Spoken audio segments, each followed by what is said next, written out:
প্লাস্টিকের বোতল দিয়ে কাচের চুড়ি শুনে একটু অবাক লাগছে। টিকটক ট্রেন্ডস মানে কি সব বুয়া? তাহলে ট্রাই করে দেখা যাক রিয়েল অর ফেক।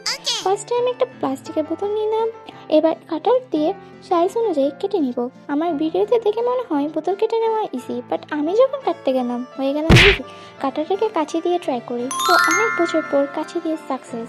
এবার এগুলো কালার করব। ফার্স্টে আমি মার্কার দিয়ে করি, পরে ভালো না লাগাতে চেঞ্জ করি। সবগুলো কালার করা শেষ, এবার নিয়ে আসছি আয়রন। সেটা নিতে আমার অনেক বাহানা করা লাগছে, কারণ আম্মু দিতে চাইনি। যদি আয়রনে কালার লেগে যায়, পরে কাপড় আয়রন করলে কাপড় সহ নষ্ট হয়ে যাবে।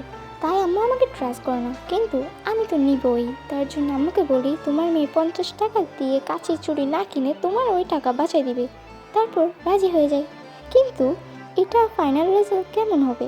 আমি আম্মুকে বলছি টাকা বাঁচাই দিব, এখন বাঁচাইতে গিয়ে লস্ট হয়ে যায়, তা নিয়ে ভয়। এবার আয়রন হিটটা একটু বাড়িয়ে দিয়ে আয়রনের পর চুড়িটা রেখে দিয়েছি, কিন্তু এখনও চুড়ি হয়নি, আমি চুড়িই বলে দিয়েছি। আমি সাথে সাথে এটা উল্টে দিয়েছি যাতে বাঁকা হয়ে না যায়। জানি না ফাইনাল লুক কেমন আসবে।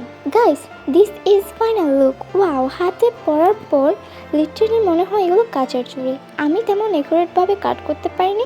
তোমরা যদি একুরেটভাবে কাট করতে পারো, পারফেক্ট কাচের চুড়ির মতো লাগবে। বাই দ্য ওয়ে, আমি 50 টাকা বাঁচাইছি। I am so happy. সব ট্রেন্ডস ফেক না, বিলিভ করলাম। তোমাদের চুড়ির ফাইনাল লুক কেমন হয়েছে কমেন্টে পিক দিও। টাটা।